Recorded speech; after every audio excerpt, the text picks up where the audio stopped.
일반적으로는 가족 구성 안에서 사랑을 독차지하고 자랐을 순번이죠. 위로 딸들을 연달아 낳았다는 건 아무래도 아들을 보기 위해서 그랬을 게 뻔하잖아요.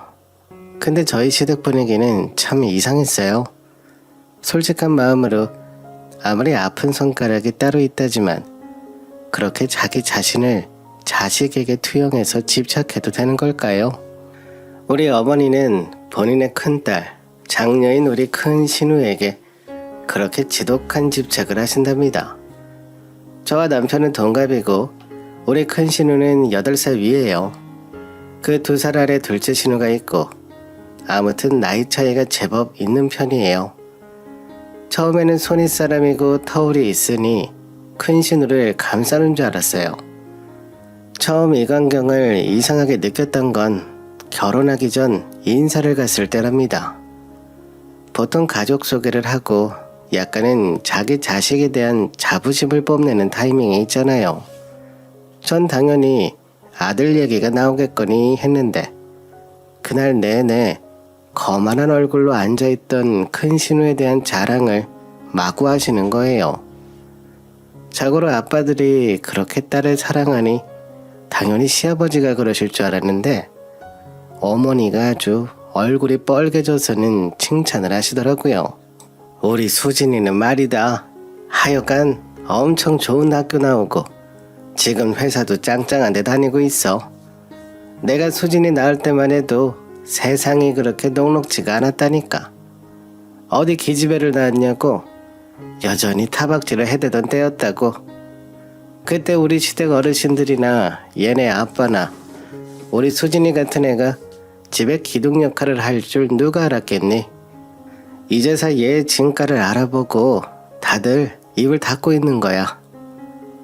초반에 이 말을 들었을 때 저는 그저 아무것도 모르는 순진한 예비 며느리라 그런지 딱히 이상하게 듣진 않았어요. 근데 어쩜 그날 앉아 있었던 약 2시간 동안 자기 큰딸 자랑만 해대시는 걸까요? 입에 침이 마르셨을 게 분명한데 물이라도 드시면서 하시지 싶을 정도였답니다. 그리고 이때 남편 눈치를 슬쩍 봤는데 당시 저는 제 기분 탓이라고만 느꼈는데 나중에 보니까 그게 진짜였더라고요. 남편의 표정은 썩 기분이 좋아 보이지 않고 되게 불편해 보였어요. 한참 시간이 지나서 물으니 자기도 그런 어머니의 모습이 마음에 안 들었다고 하더군요. 우리 친정엄마도 되게 의아해하셨어요. 예, 희정아, 혹시 네 신랑 어디서 따로 얻어온 아들 아니야? 그런 거 아니고서야 내 또래인 시어머니가 무슨 그렇게 대놓고 차별을 해댄다냐? 아들이면 애지간해서 이뻐하고 죽고 못 사내 할 텐데 왜 그렇게 딸 자랑을 죽어라 한대? 나는 이해가 안 간다 진짜. 이런 엄마의 말을 저는 100% 동의했던 게 무슨 본인 아들과 며느리를 비교하듯 하는 얘기를 딸과 비교하면서 말씀하셨거든요. 그리고 끝으로 갈수록 어머니는 제 기분을 무척 상하게 만드셨어요. 희정이 너는 어느 지방대 나왔다고 했나? 내가 우리 범준이한테 이름을 듣긴 했는데 기억이 안 나서 말이야. 수진이한테도 말해줬는데 어딘지 모르더라고. 아참 우리 수진이 말이야. 서울 땡땡대학 나왔어. 얘 들어갔을 때 진짜 내가 얼마나 기뻤는지 남편 붙잡고 얼마나 울었는지 몰라. 그뿐인 줄 아니 졸업했을 때도 회사 여기저기서 아주 러브콜을 보내왔어. 이렇게 능력 있는 애를 큰딸로 낳아놨으니 내 기가 엄청 살지 뭐야. 단지 그 뒤로 유진이나 범준이는 시원찮게 가서 그게 속 터지더라고. 어머니는 그냥 본인 딸 칭찬 정도만 하고 끝내시지 괜히 제 대학까지 비하하시더라고요. 게다가 서울에 있는 그렇게 이름이 알려진 대학도 아닌데 당시에 딸을 4년제 학교 보낸 것에 대해 감격을 하고 계셨어요. 이날의 기이한 상황을 보고 언짢긴 했지만 이후로 결혼식이며 많은 것들을 지나게 되면서 살짝 잊고 있었는데요. 나중에 시댁 행사나 명절 때 모여도 어머님은 참 변치 않고 여전하시더군요. 결국 저도 어느 명절에 집에 돌아오면서 남편에게 조심스레 물었던 것 같아요. 혹시나 가족 사이의 비밀이나 뭔가가 있지 않을까 심각한 얼굴로 물었는데 그 말에는 그냥 웃더라고요. 하지만 이내 진지한 표정이 되더니 이렇게 말하는 거예요. 엄마가 저렇게 큰 누나만 감싸는 이유가 있긴 해. 솔직히 나는 이해가 안 가지만 그 시대 엄마로서는 그럴 수 있을 거라고 생각은 해보려고 하거든. 왜냐면 엄마가 누나 낳았을 때 우리 할머니가 그렇게 못살게 구셨더라고. 엄마가 아직도 그 일을 못 잊고 조목조목 다 기억하고 있고 할머니 돌아가시기 몇 달 전에 다 뒤엎고 따질 정도라 나도 대강은 알아. 할머니가 너무하시긴 하셨는데 그런데도 우리 엄마가 누나에 대한 집착이 심하시더라고. 알고 보니 어머니는 첫째 딸을 낳고 괴롭힘을 당하다가 둘째를 가졌는데 또 딸이었던 거예요. 이때는 시할머님의 공격이 더 심해지어서 애들만 놔두고 도망가려다가 참고 어찌어찌 살았나 봐요. 그러다 또 임신을 했는데 그게 아들인 저희 남편이었던 거죠. 어머님은 그 이후로 조금 면이 섰지만 그렇게 될 때까지 시할머니가 애를 못 낳는 놈이라는 둥, 처불들여야 한다는 둥 막말이 됐던 게 화병까지 왔나 봐요. 그래서 그때 악착같이 본인 큰딸을 교육시키고 잡아가면서 공부를 시켰다고 하더라고요. 그때 입버릇처럼 했던 말을 남편도 기억을 하고 있었어요. 엄마는 맨날 큰 누나한테 그랬어. 너는 나처럼 대접받고 살지 마라. 공부하고 결혼 안 해도 되는 인생 살면서 떵떵거리며 살아. 그렇게 사는 거 네 할머니랑 고모들한테 보여주라고 말이야. 근데 누나도 어느 순간부턴 엄마 편이 되어가지고 둘이 아주 짝짝꿍이 맞아떨어져서 할머니나 고모들, 아빠한테도 엄청 대들고 그런 것까진 이해하는데 대학 가고 나서 좀 더 이상해졌어. 보니까 우리 큰 신우는 학창시절에 안 다녀본 학원이 없다고 하더라고요. 어머니가 그렇게 극성맞게 쫓아다니면서 학원을 보냈고 반면에 아버님은 우리 남편을 이뻐하셔서 끼고 사셨나 봐요. 큰 신우는 자기 친가 어른들이 여자애는 쓸모없다고 하니 더 악착같이 공부했고 그리하여 대학을 들어가고 나중에는 대기업까지 취직이 되었던 거죠. 그럴수록 어머니의 콧대는 높아져가고 본인 시댁 어른들과 싸우는 날들이 잦아졌다고 해요. 어머니 쪽 파워가 세지니 그쪽은 당연히 기가 점점 죽고 아버님과 우리 남편 그리고 작은 신우는 그 사이에 껴서 집안 분위기가 늘 불편했던 것 같더라고요. 어찌됐건 그 와중에 큰 신우는 그 좋은 직장에서 본인 남편을 만나 결혼도 했더라고요. 어머님 입장에서는 완전히 쾌거를 이룬 결과였었겠죠. 이런 얘기를 들으니 아무래도 시댁에 가는 게 늘 불편할 수밖에 없잖아요. 내 배우자의 역할은 이 집에서 크게 힘이 없으니까 말이에요.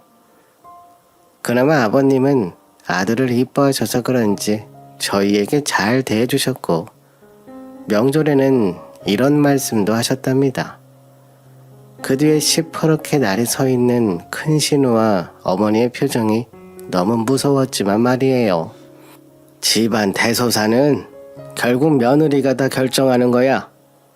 우리는 얘한테 큰 신세질 생각해야 돼. 나중에 우리 제사건 뭐건 다 얘가 결정할 거 아니야.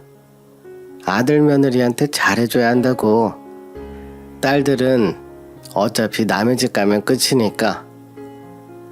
이 말에 제가 딱히 뭐라고 할 수 있을까요? 아니라고 할 수도 없고 맞다고 할 수도 없어서 그냥 저는 보고만 있었답니다. 그리고 아버님은 갈수록 저를 더 이뻐해 주셨는데요. 몇 번 마주칠 때 별말 안 했었는데 나중에 명절 때도 보고 각종 시댁 행사 때 자주 보게 되니 이상하게 신우들이 저를 좀 긁어대는 게 느껴지는 거예요. 그리고 그 말투 안에서는 여지없이 저를 견제한다는 게 느껴졌고요. 아무리 봐도 아버님이 저한테 잘해주시는 게 마음에 안 들었었나 봐요. 게다가 어머니와 큰 신우는 한 몸이라더니 어머니까지 합세해서 저한테 날석에 말을 하셨어요. 예, 희정아, 너 결혼한 지가 몇 년 된데 여기 와서 그냥 몸만 그렇게 쓱 왔다 가니? 음식도 좀 해먹고 네 신우들보다 일찍 와서 청소도 하고 그래. 네 큰 신우가 보기 안 좋다고 뭐라 하더라. 윗사람들 제대로 모실 생각을 왜 못하는 거야? 네 집에서는 그런 거 안 가르쳐주니? 이 말을 듣고 얼마나 어이가 없던지 당시에 저도 바른말 하려다가 참았답니다. 저는 몸만 왔다 간 적도 없고 이미 청소며 설거지며 다 하고 있었거든요. 저랑 남편 둘 다 일하고 있으니 굳이 와서 음식 같은 거 하지 말라고 어머니가 직접 그러셨어요. 그래놓고 갑자기 입장을 싹 바꿔서 뭐라고 하시더라고요. 게다가 자꾸 하는 말마다 자기 딸이 지켜보고 있다는 등 말을 기분 나쁘게 하셨어요. 그때마다 저는 남편을 찾았죠. 남편은 어찌어찌 중간에서 저 대신 받아내긴 했는데 영 약해 보였고요. 제 남편은 집안의 유일한 아들이라 대학에 잘 보내려고 3수 4수까지 했었어요. 결론은 결국 못 가는 걸로 결정이 나버렸고요. 자기 입으로도 공부머리는 아닌 것 같다면서 그냥 빠르게 포기해버리더라고요. 당시에 어머니며 큰신우며 되게 뭐라고들 했었나 봐요. 당연히 대학을 가야지 밥만 축내고 쓸모도 없다고 했다던가. 하여간 그 당시에 상처를 꽤 많이 받았더라고요. 나 그래서 곧장 입대해버렸어.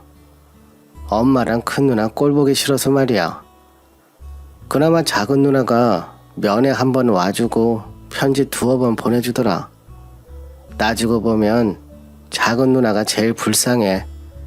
같은 여잔데도 엄마가 큰 딸만 끼고 사니까 작은 누나는 늘 어정쩡한 위치에 있었던 것 같아.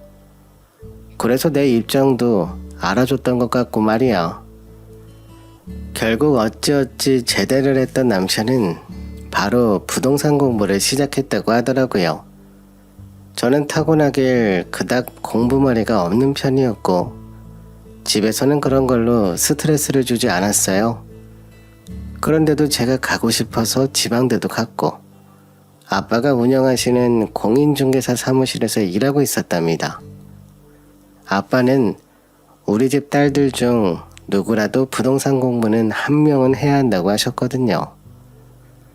근데 저랑 남편이랑 만나게 될 운명이었던 건지 비슷한 타이밍에 맞은편 사무실, 그러니까 같은 건물 안에 있다가 인연이 닿은 거예요.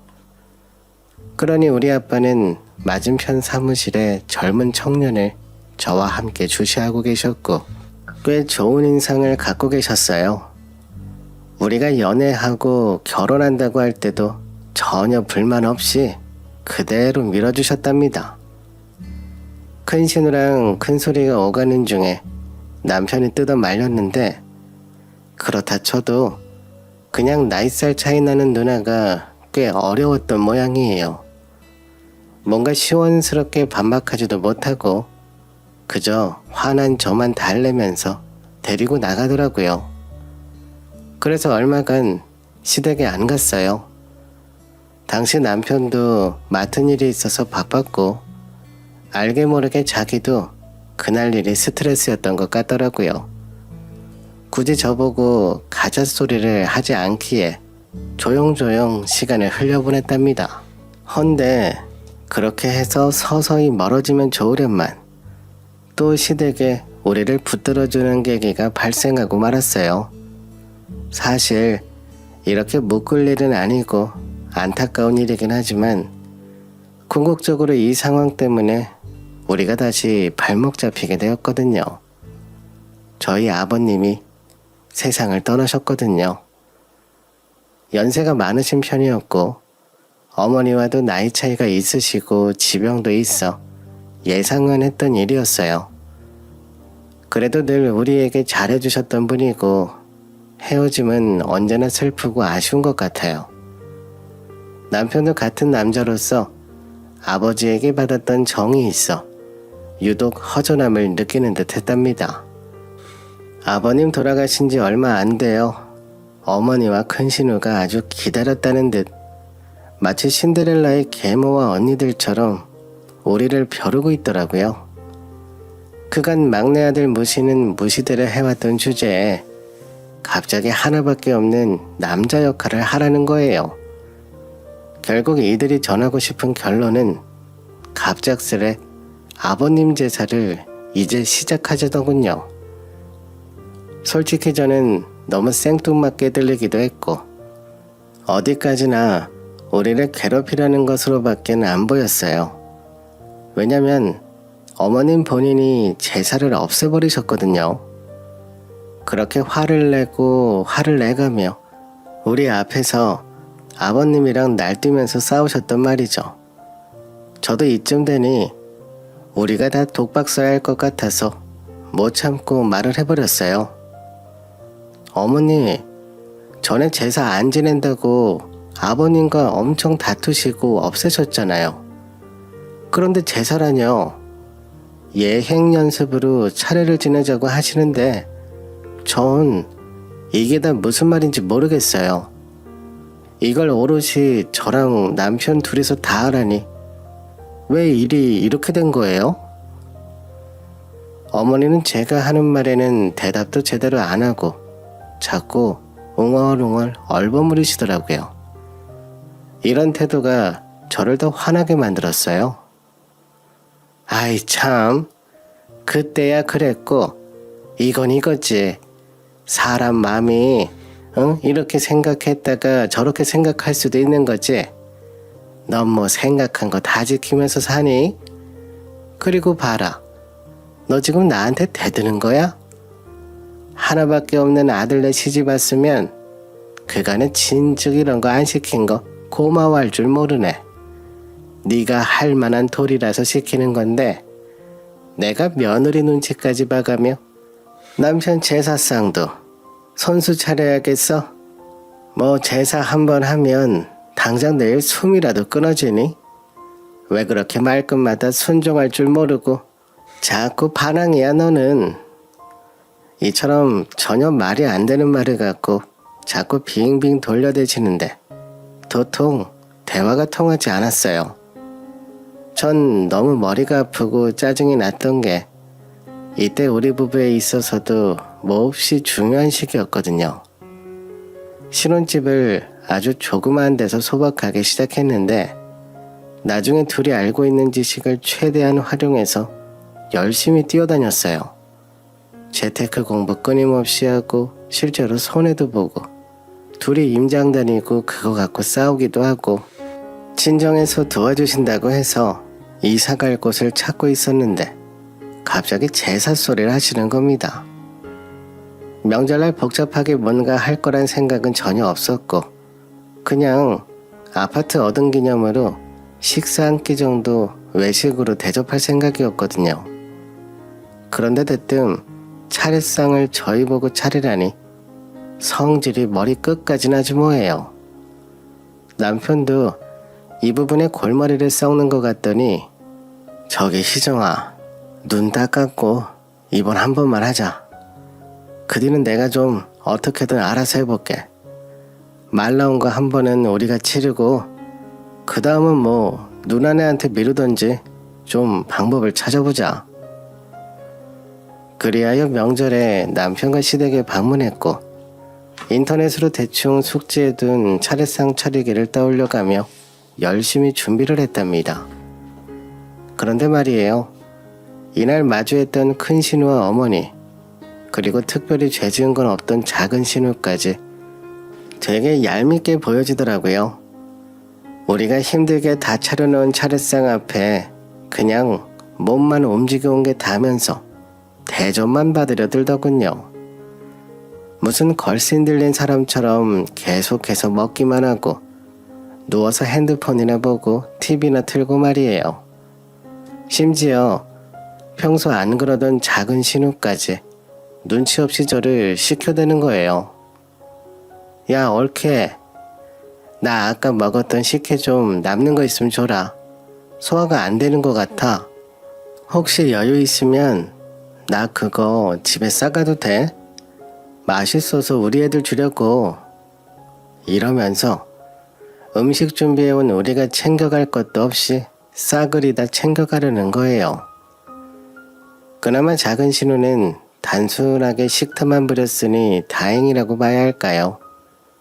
그 뒤로 이어지는 큰 신우의 말이 가관도 아니었어요. 아니, 이렇게 부려먹을 거면 일당이라도 줘가면서 참견을 하든지 말이에요. 있잖아, 옳게. 다음에는 이렇게 기름진 거 너무 많이 하지 마. 속 느글거려서 미치겠다, 진짜. 차례상에 대해서 제대로 공부는 했어? 뭐 나도 잘하는 건 아니지만 이번엔 너무 날림으로 한 것 같아. 나나 엄마 유진이나 되니까 봐주지. 이런 건 좀 제대로 물어보고 해. 우리 남편이랑 애들은 입만 까다로워서 뭐 싸달라고 할 만한 것도 없고 무슨 제사상에 그럴듯한 음식이 하나도 없냐. 이때부터 전 표정 관리가 안 되었고 입고 있던 앞치마를 던져버렸어요. 요거 입고 있으니까 맘 놓고 더 부려먹는 것 같았거든요. 거실로 나오자 신우가 그러더라고요. 아, 맞다. 우리 이번에 차 바꿨잖아. 신랑이 바꿔준 건데 워낙 짱짱한 지인들이 많아서 소개도 꽤 받아서 샀어. 덕분에 할인 엄청 받고 어느 누구도 이 가격으로 살 수 없는데 우리가 샀다는 거 아니야. 그러면서 아주 거만하게 소파에 들어눕더니 세상이 바뀌어서 이제 별 볼 일 없는 장소는 찬밥되었다는 헛소리를 시전하는 거예요. 그거 누구 들으라고 하는 말이겠어요? 저희 남편과 저 들으라고 하는 말 아니냐고요. 그러면서 남자네 뭐네 핏줄 갖고 요즘 어떻게 대접을 받냐고. 공부 많이 하고 사회에서 잘 나가는 본인이 조상복을 받았다는 거예요. 대체 뭐 어쩌라는 걸까요? 이쯤 되니 요렇게 대놓고 무시해대는 큰 신우의 말을 못 들은 척 넘기기는 좀 힘들겠더라고요. 솔직히 다 까놓고 말해서 자동차는 시간이 지나면 자동적으로 감가가 되는